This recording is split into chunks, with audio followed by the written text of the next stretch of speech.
Paul, in The Verdict, you play lawyer Frank Galvin. What's he like in relation to some of the other memorable characters you've created? Well,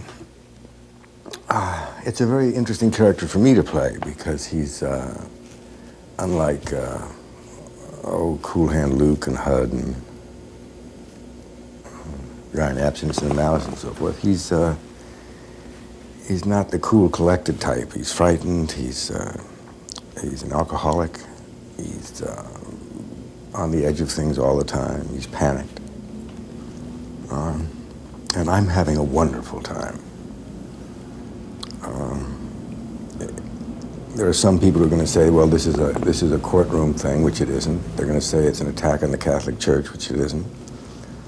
They're going to say it's an attack on hospitals, which it isn't. It's really the redemption of a human being.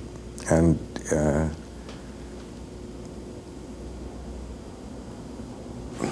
that's what it's about. When you were young, did you ever envision yourself as a lawyer?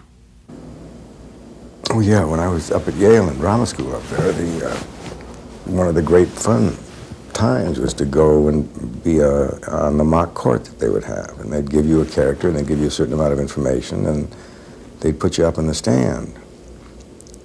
But I always figured that the best defense was a good attack, and I attacked the lawyer for being, while I was on the stand, I accused him of taking bribes, and I knew because I paid him off, and I had a lot of fun with that. The location shoot in Boston was a big local event. Fans stood in the cold for hours just to catch a glimpse. What's the relationship between Paul Newman and the public these days? Well, like anything else, the public can be marvelous in the sense that someone will come up to you and say thank you for a number of hours of enjoyment or enlightenment, and then there are the other people who say, get up against the wall, we're going to take your picture, or just hold my dog long enough so that we can just get the two of you together. And I mean, they really are insensitive. But the whole point of it, someone says, well, you're in public life and therefore you have certain obligations. And I say, I have one obligation, and that is to do the best that I can in a professional way. And that somebody wrote a rule a long time ago before I was able to vote on it, saying that anybody can stop you, no matter what you're doing. If you're conversing with someone, if you're having dinner with the kids, it doesn't make any difference. You simply are obligated to put your name on this piece of paper. And there is something of the command in that, which I don't particularly like in any case, that something is mandatory, that you simply have to do that. So I just don't sign them.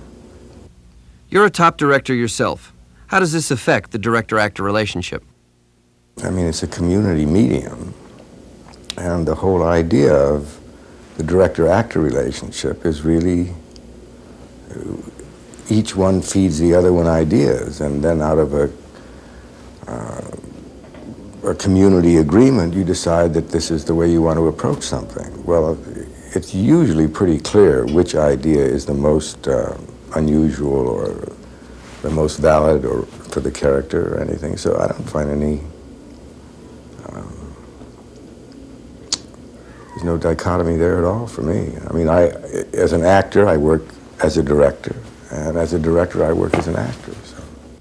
What do you want people to feel when they leave the theater? Well, one would hope that they would come away from this having seen or partially experienced the emotional progression that the character goes through, and to validate that kind of experience for themselves.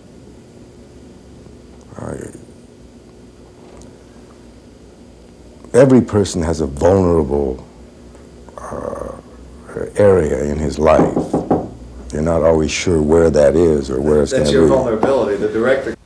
How do you prepare for a role like this? I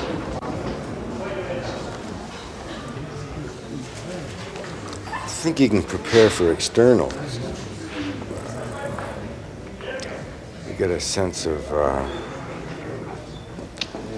usually try to find the physical quality of the character. If I can find out how he moves and how he uses his hands and everything, but that's internal things. I really don't know where you dredge it up from. The externals are relatively simpler. I get in the sauna every morning and let the sweat run in my eyes, so my eyes are red.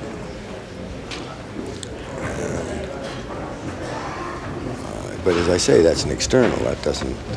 That's just a matter of inventing how you want to go about it. How do you think the public will react to your new image in the verdict? It's a real departure from what audiences expect of Paul Newman. Like I say, that's not Paul Newman. That's the series of characters that I've chosen. The anti-hero, the strong, silent type.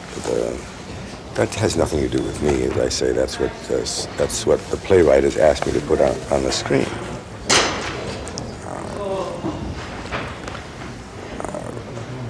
It's going to be interesting to find out whether the audience is going to accept me as a frightened, panicked, drunk. I don't know. American audiences are less tolerant of character switches than, let's say, the English audiences or Italian audiences or French audiences. I mean, maybe it's because the English have a longer immersion in theater, and where English actors have to play many different roles in repertory and in Shakespeare and so forth, so that you slap a funny nose on Olivier, that doesn't stop the people from going to see him. But you slap a funny nose on Clint Eastwood or Burt Reynolds and find out how quickly the audience is prepared to dismiss it. I think that's unfortunate, incidentally, because I don't think American actors get a chance to stretch as far. Tell us about Frank Galvin in the verdict. Is he anything like Paul Newman? Yes, but I don't know whether it's been that close to the surface. It was probably a lot more veiled than it is in this character. But I identify with the character because all of us have a certain vulnerability. We are vulnerable to certain things. People do get in panic situations, and I think, I hope that the audience will recognize that aspect of me in themselves. And it's about frustration, and people have been frustrated.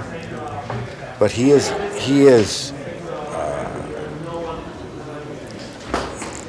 cannot be faulted because he is so tenacious in this thing. I mean, when he wants to fold, he won't fold. When everything is just collapsing around his ears, he summons it from someplace out of the primordial ooze or something, and just deals with it. So that's admirable. Has auto racing replaced acting as your first love? I guess I've always been fascinated by fast automobiles. I mean, from the time that I was a kid. And if you have an opportunity to do something like that, and you have the time, and you have the financial wherewithal to do it, if you didn't do it, it would be almost criminal.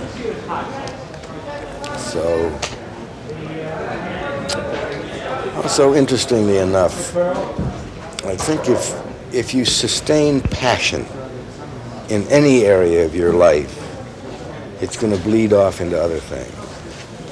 And in a very peculiar way, I think it's rejuvenated my own feeling about acting. Isn't that funny?